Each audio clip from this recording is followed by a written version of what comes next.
නමෝ තස්ස භගවතෝ අරහතෝ සම්මා සම්බුද්දස්ස නමෝ තස්ස භගවතෝ අරහතෝ සම්මා සම්බුද්දස්ස නමෝ තස්ස භගවතෝ අරහතෝ සම්මා සම්බුද්දස්ස.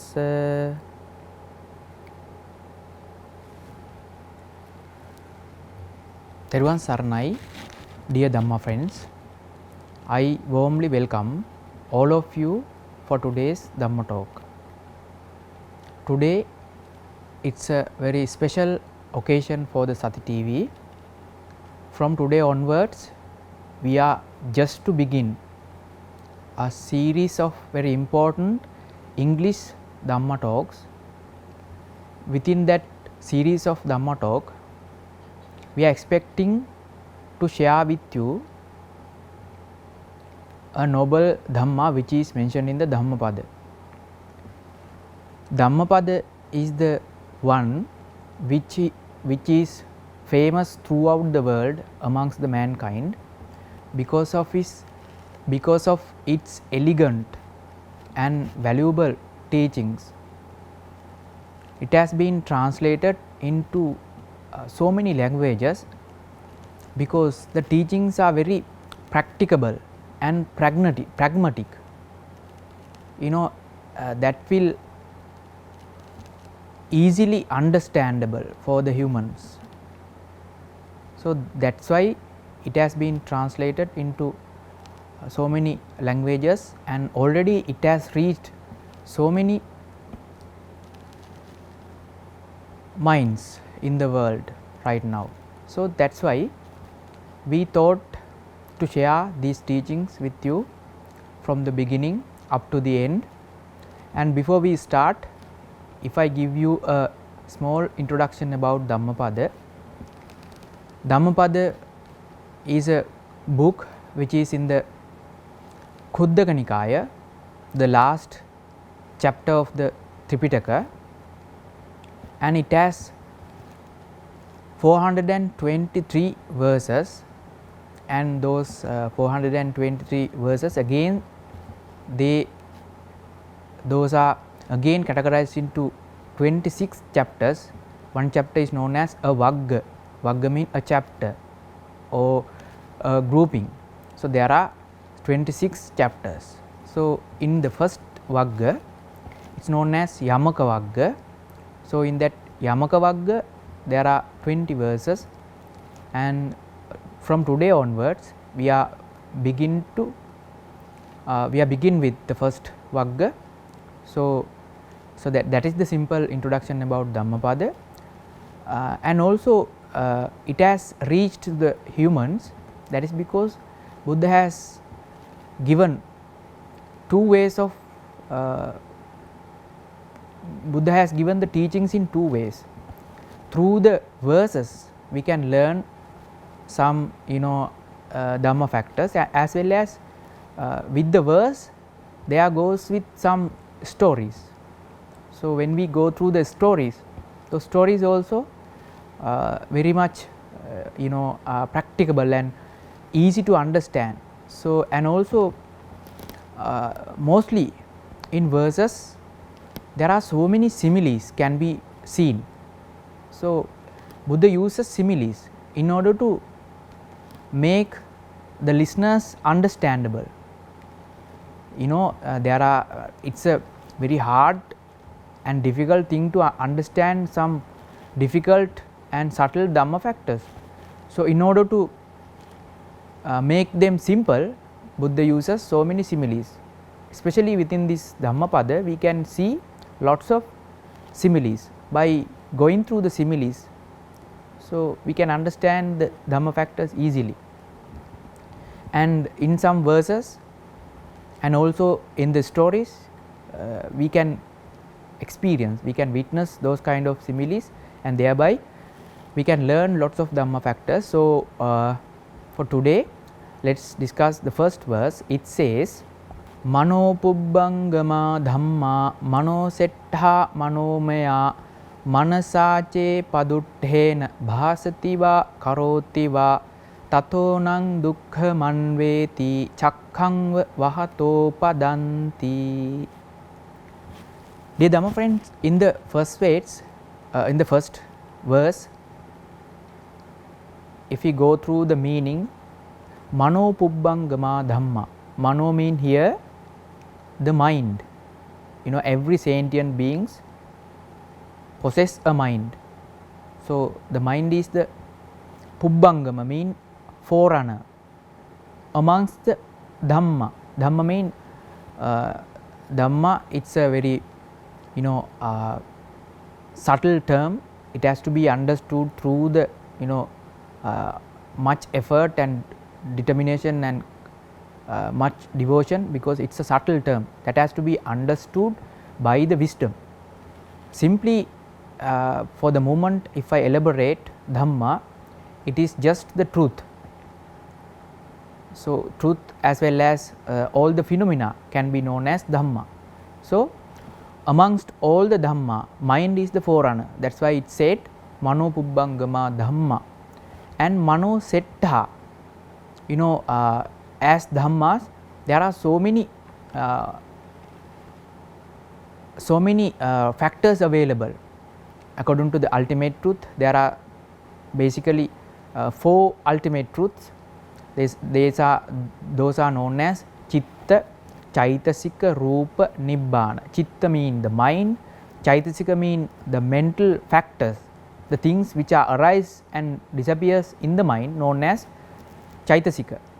Mind and the mental factors known as Chaitasika. And also the corporeality, and most people say in English form, that is called Rupa, as well as Nibbana. Those are the 4 ultimate truths. So Nibbana is to be a separate thing, and within Nibbana is not an entity, it is a thing. It's known as enlightenment. It has to be realized. It's a something else. And other 3 factors, Chitta, Chaitasika, Rupa mean Chitta mean mano, the mind, Chaitasika mean the mental factors, and Rupa form, and Rupa. Within amongst these 3 factors, mind is the greatest thing. That's why it said mano setta and manomaya.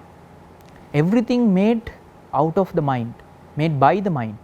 So in the beginning, if we hear this Dhamma, it will confuse us. Then you can question me, how could mind made everything? So it's a subtle thing to be understood. That's why the Buddha's teachings are so subtle. The disciples of the Buddha, they are known as Patisotagami, and those who are not practicing Dhamma, they are known as Anusotagami.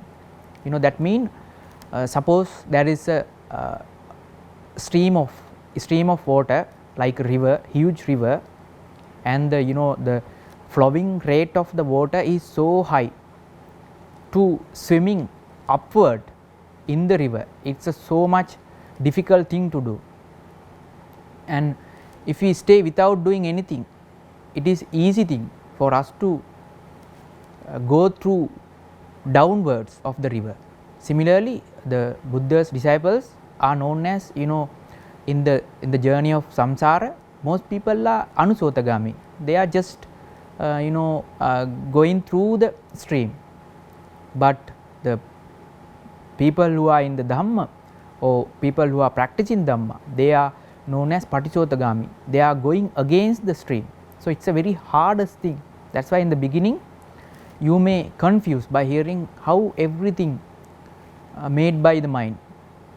Manomaya mean everything made by the mind. So it's a confusing thing. But when you go through the Dhamma, you will begin to understand the real nature. Manasache paduttena. So if one having a impure or polluted, defiled mind, bhasativa karotiva, and with that mind, if he bhasati mean if he speaks, if he talk, and karotiva, karoti mean if he acts, if he performs, any physical activities with a wicked mind. Tatonan dukkha mangveti, because of that dukkhang anveti, dukkha means suffering, unsatisfactoriness, follows him. Chakkanga vahato padang. Here Buddha gives a beautiful simile. Chakkanga mean the wheel. Vahato padang mean the simile Buddha uses here. It gives us a simile of a cart which dragged by the animal. In the Buddha's time, in the ancient history, those ancient people, they didn't have modern vehicles like that of in present times. They had carts. By connecting animals, they used to drag the weight. So similarly, when that particular animals or the ox or cow or any kind of animal, when they drag the cart with huge burden, huge weight, that gave them a very hard experience and very hard, very difficult weight. They had to drag it by suffering. So at that time, when it drags the cart, the wheels of the cart always follows the animal by giving him much suffering. Similarly, when a person having a defiled, polluted mind with negative mental factors such as anger, hatred, ill will and enmity, desire, pride, ignorance, kind of negative mental aspects, they have to suffer like that of that innocent animal. So that is the simple meaning of the first verse. So the story behind this verse, it's also kind of a very beautiful story. Buddha uttered this verse on behalf of a enlightened Thero named Cakkupala. Since when he get the enlightenment, he lost his eyesight. At that time, he was known as from that incident onwards, that Thero known as Cakkupala. Cakku mean the eye, Pala mean the owner. His previous name was Pala. As Pala, he was a wealthy, rich householder and vendor. He was touring throughout the India for the business purposes, vendoring things like buying and selling things. So luckily, he had the opportunity to listen the Dhamma from the Buddha, and he just listened a sermon of the Buddha, and he understood there has to be something in the Dhamma, because as laity like that of us, everyone is seeking happiness, but by having the most wealthiest thing in the world, physicality, we cannot find the complete satisfaction, because whether we are rich or not, whether we are poor or not, all sentient beings has to face the aging, sicknesses and the death, whether we like or not. We have to those are the frailties that we cannot escape, or we cannot escape. We have to face them whether we like or not. Similarly, so these vendors, though they were rich, they contemplate and they thought, by collecting, by gathering these kind of wealth, we cannot have a complete satisfaction into our lives. So the Pala thought it's a very rare and very important opportunity to become a monk under the guidance of the supreme teacher, the Buddha. So by deciding that, he just asked the permission from the Buddha to become a monk. At that time, Buddha had already ruled that when we are becoming a monk, it is important, it must be taken the permission from our parents. So the Pala at that time, he didn't have parents, only he had only a brother. So the Buddha asked him to go back to the brother and take the permission. the wealth which he is already having at that time, he has to share, he has to give all the wealth to the younger brother. By taking the instruction, he reached back to the younger brother. He was named as Chulapala, and this the one who has listened to the Dhamma known as Mahapala. So the Mahapala has handed over all the wealth and all the entities that he had already have, all the possessions he had already handed over to the Chulapala. By handing over all of the wealth, he returned back to the Buddha and he ordained as a monk under the guidance of the Buddha. And after some time, he also get the higher ordination as Upasampada Bhikkhu, and he has spent 5 years under the teacher. It's an obvious thing that when we are gaining the higher ordination or the Upasampada, it is must that first 5 years we have to be under a teacher. So after spending 5 years, the Mahapala Thera decided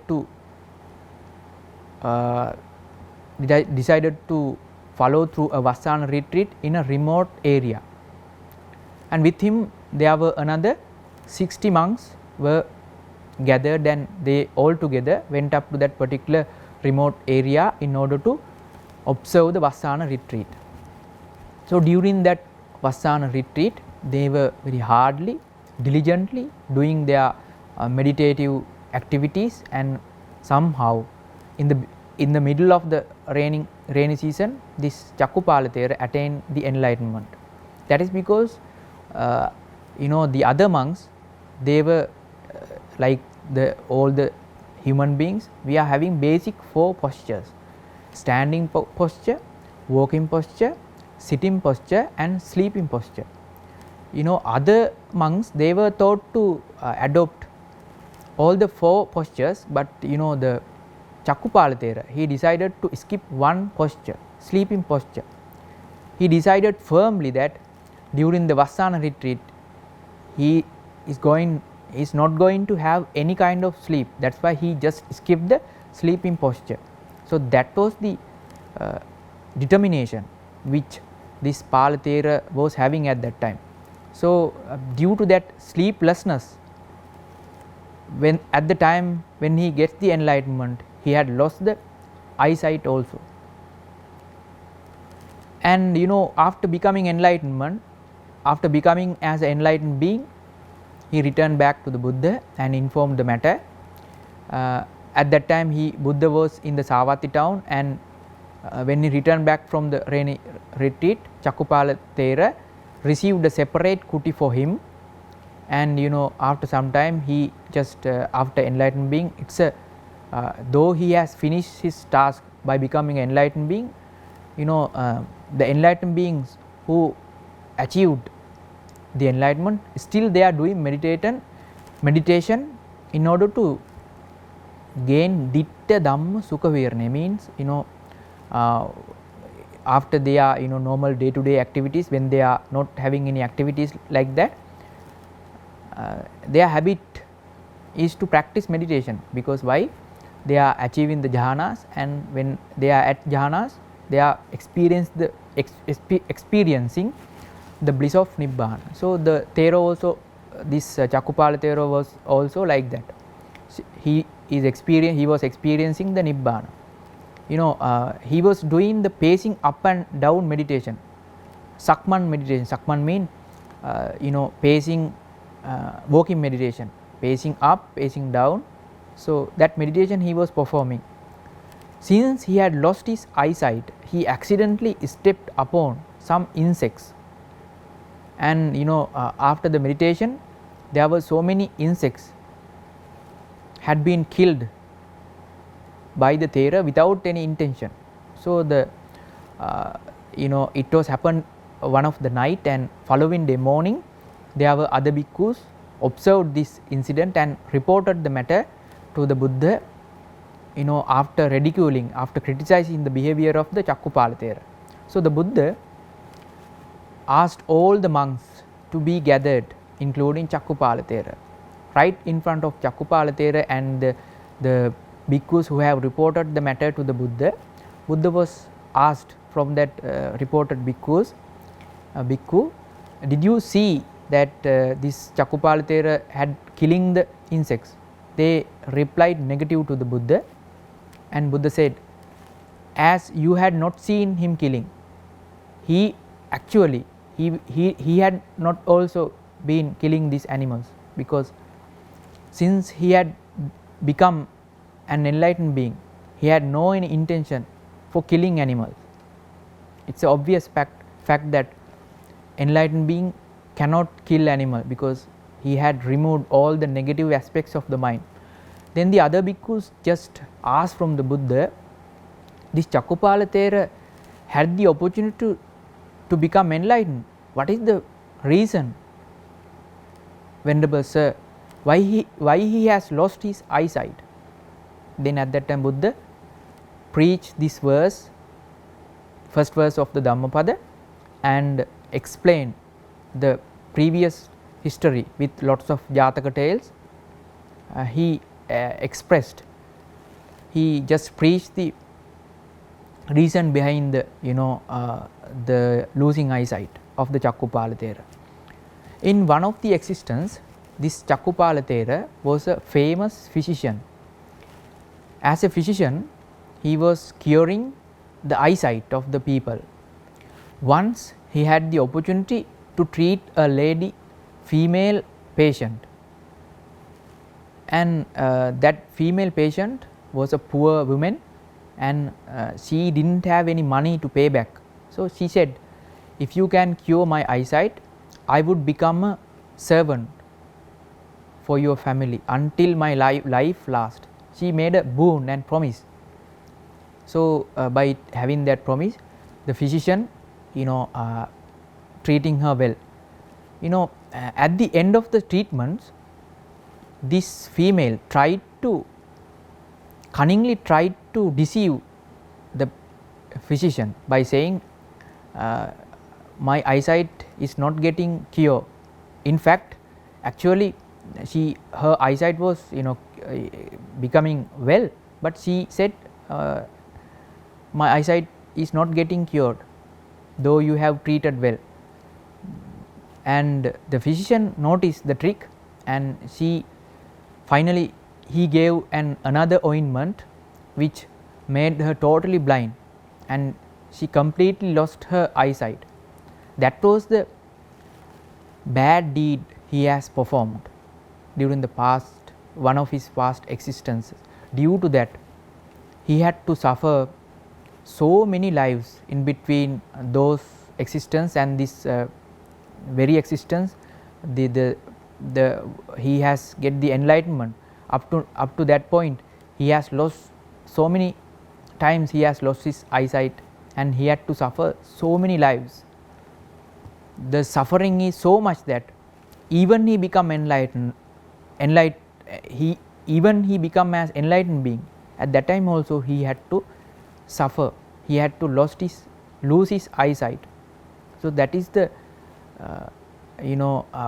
the probability, that is the nature of the wicked mind. So by saying that, Buddha said, by explaining that incident, Buddha uttered this verse as Mano pubbangama dhamma mano setta manomaya manasache paduttena bhasativa karotiva tatonan dukkhamang veti chakkanga vahato padam. So mano pubbangama dhamma. So that's why the Buddha said, out of all the phenomena, mind is the main thing, mind is the predecessor, mind is the forerunner, mind is doing the leading part. So that physician, first he noticed the cunningness of the lady, and first hand what has happened to him, his mind get polluted with revenge and anger. That's why he treated her with a poisonous ointment to make her completely lost her eyesight. So that initially the mind is the thing which get polluted. Then that's why it said Mano pubbangama dhamma, and mano setta, mind is the greatest. Manomaya, everything made out of the mind.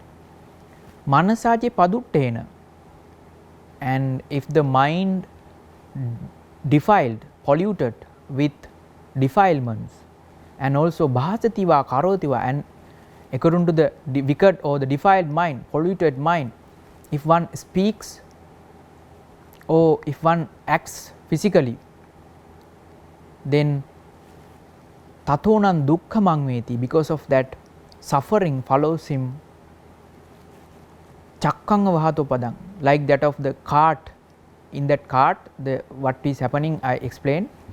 When that innocent animal dragging the huge intense burden, it has to suffer a lot. Similarly, the person who acts, who perform mental activities and also verbal activities and also physical activities by having a wicked mind, suffering always follows them. So that was the essence, that was the last conclusion, that last lesson that we can learn from this story. So that is the first verse. And in the second verse, with the opposite of the unwholesome mind, it say beautifully about the wholesome mind.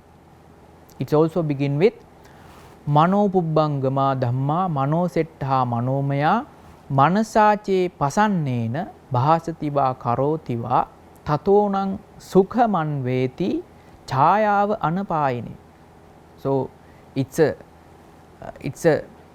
verse that is very similar to the first one, but with the first verse. In the first verse it says about unwholesome side, but in the second verse it says about the positive side, the wholesome side of the mind. Mano pubbangama dhamma, it means mind is the forerunner amongst all the Dhamma. Mind is the leading factor, mind is the forerunner, mind is the predecessor. Mano setta, mind is the greatest and mind is the chief. Manomaya, everything made out of the mind.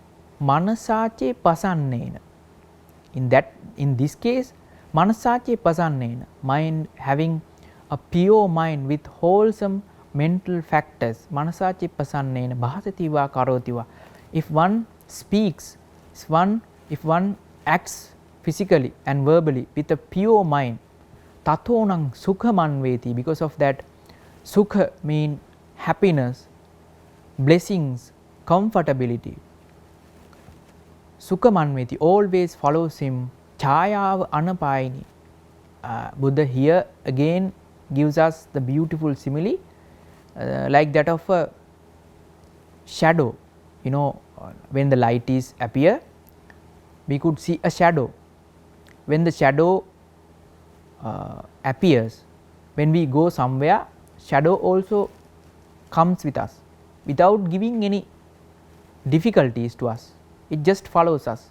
Similarly, the one who is having a pure mind with wholesome mental qualities, and with that pure mind, if one perform positive wholesome mental activities as well as verbal activities as well as physical activities, happiness, contentment, joyness, enjoyment, whatever the wholesome, good, positive side, you name it, everything follows him just like the shadow.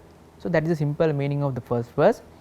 So there is another beautiful story goes with this verse also, that is about a young Brahmin named as Matta Kundali.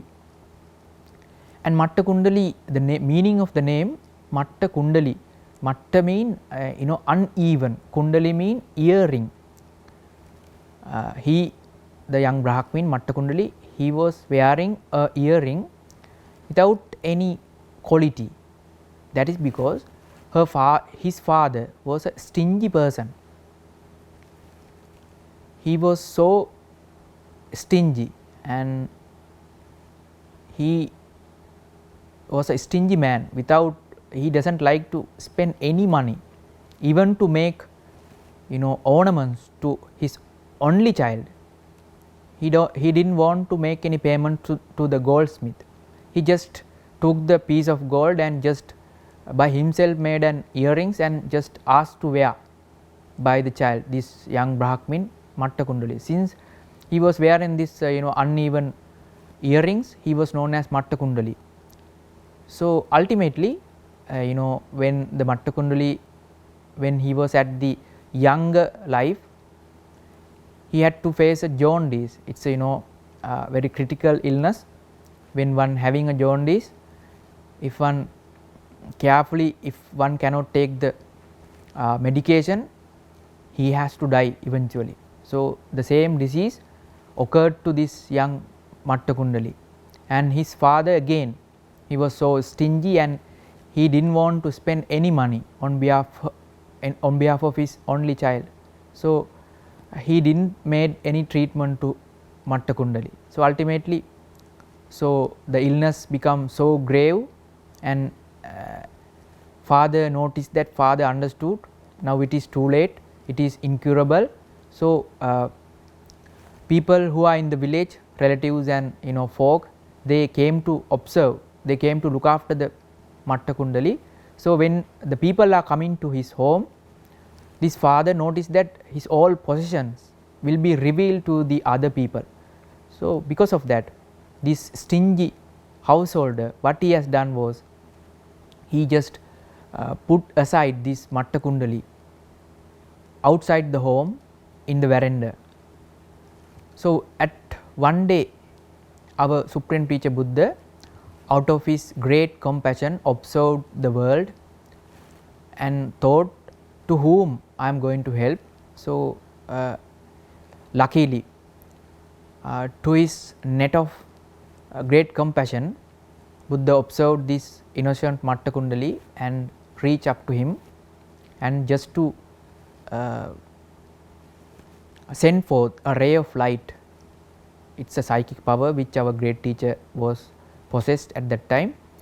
When the Buddha reached to the house, at that time this innocent Matta Kundali just faced upon the interior of the house, and by seeing the ray of light, he just turned back to the Buddha and observed the beautifulness, beautiful picture, the calm and quiet attractive picture of the Buddha, and he had the faith and trust towards the Buddha.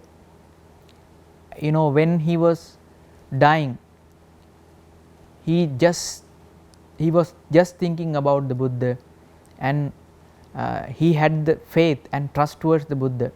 Because of that trust and faith, he reborn as a celestial being in the Tavatimsa realms.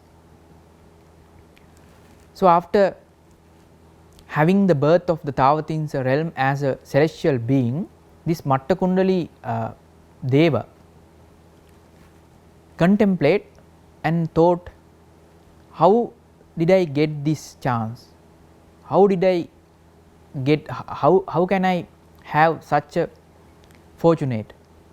Then he just thought of the previous existence, and he observed that at the time his death was occurred, he had the utmost and higher level of faith and trust towards the Buddha. That's why he had this opportunity. So then he noticed, he observed again his father, after the death of the Matta Kundali, the father, stingy father, cunningly he was just worrying about the son, and that time by appearing in front of the Matta Kundali's father, Matta Kundali Deva just told the story what has happened and instruct him, just go to the Buddha and learn the Dhamma from the Buddha, and thereby you also can have much happiness. So the father went up to the Buddha, and he listened to the Buddha, and eventually both of the Matta Kundali Deva and the father, they became stream enterers. They just put the first step to the path of the Nibbana by becoming Sotapannas. So at that time, the bhikkhus, other bhikkhus and the listeners, they had the question, Matta Kundali during the end of the life, he had not done any kind of physical or verbal karma, but he just having only the faith and trust towards the Buddha. They were questioning that by having just trust, having just faith, is it enough to become a Deva? They just questioned from the Buddha. At that time Buddha willed that Matta Kundali Deva appear right in front of all the listeners. So he appeared and he just explained the matter, explained what has happened. So at that time all the listeners convinced that by having the faith towards the Buddha, we can have much glory like that of the Matta Kundali Deva. So that's why as Buddhist we practice Buddhanussati. We always reflect upon the qualities of the supreme teacher, the Buddha. From the beginning it say Arahang. So Arahang mean our great teacher is having the most worthy, most beautiful, most pure mindset. So when we contemplate on the qualities of the Buddha, our mind is having a wholesome qualities. Our mind brings up the wholesome qualities. So that's why it said Mano Pubbangama Dhamma Mano Setta Manomaya. Mano Pubbangama Dhamma mean mind is the forerunner, mind is the predecessor amongst all the phenomena. Mano Setta, mind is the greatest. Manomaya, everything made out of the mind. Manasache Pasannena, with that kind of a pure mind, by the mind when possessed with pure mental qualities such as the trust, faith towards the Buddha, especially when we are doing meditation, when we are doing bhavana, always we are having the positive, wholesome mindset. So when we are having such a positive and wholesome mindset, according to that mind, when one bhasativa karotiva, when one speaks or perform any physical activities, tatonang sukhamang veti, because of that enjoyment, the pleasure, happiness always follows him, just like the the shadow which always follows the person without harming him, without giving any burden to him. So that is the story of the second verse. So that's why, dear Dhamma friends, our Buddha, great teacher, always asks us to practice loving kindness and such type of good mental behavior. If we can simply elaborate whole Buddhism, as it says, Buddha said, Sabba Papa Sakaranang, avoidance of all the unwholesome activities, and Kusalas Supasampada, practicing all the wholesome activities, Sachitta Pariyodapanang, and also purifying the mind, Etang Buddhana Sasana, that is the discipline of the Buddha. So that's why at the first step we practice Sila. When we are practicing Sila, our karma will be purified. To karma, to perform karma, there are three kinds of basic aspects. Those are named as Kaya Karma, Vachi Karma and Mano Karma.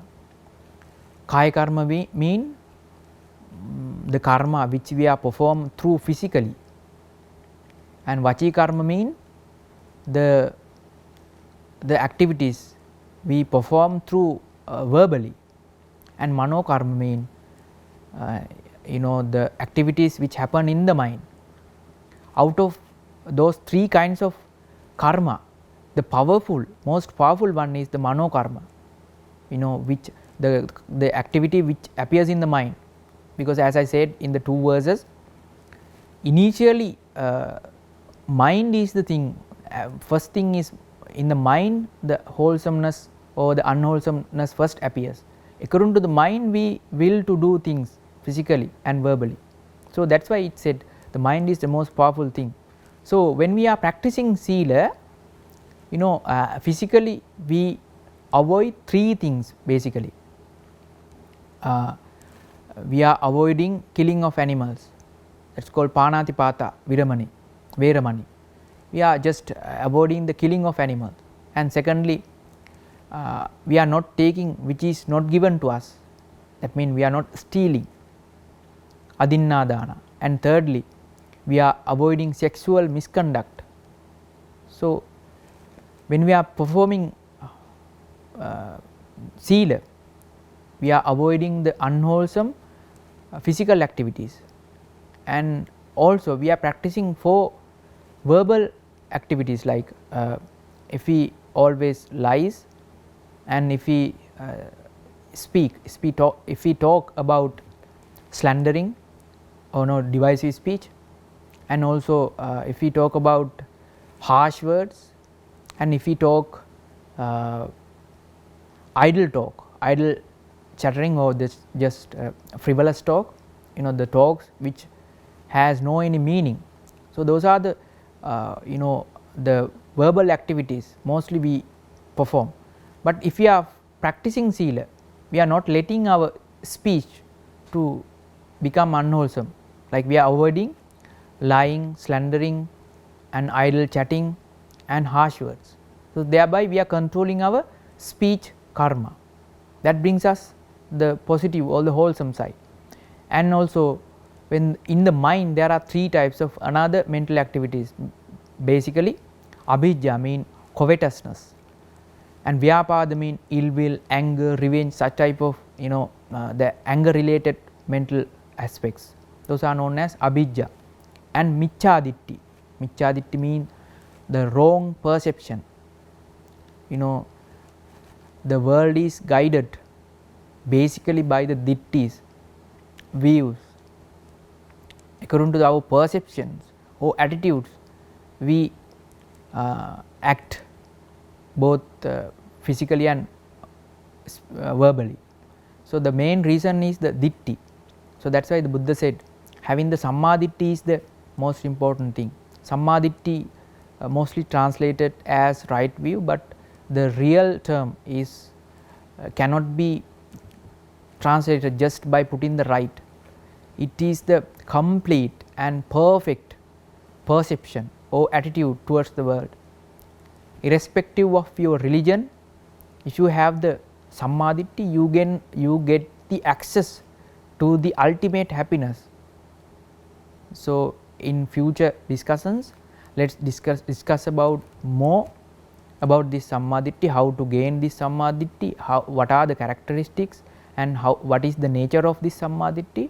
In future sessions we will be discussing, and with that we are come to the end of this Dhamma sermon, and we have shared lots of Dhamma dana to the benefit of humankind. Sabba danam Dhamma danam jinati, that means amongst all the givings, the giving of dharma is the most precious thing, and it brings us much merits. So I just share all the merits to all of you, to all the sentient beings, those who are seeking happiness into their lives. May they have those happiness, both physically and mentally. Ultimately, may they all of them be well, and be happy, and may they find the peace of Nibbana soon. Theruvan Saranai to all Dhamma friends.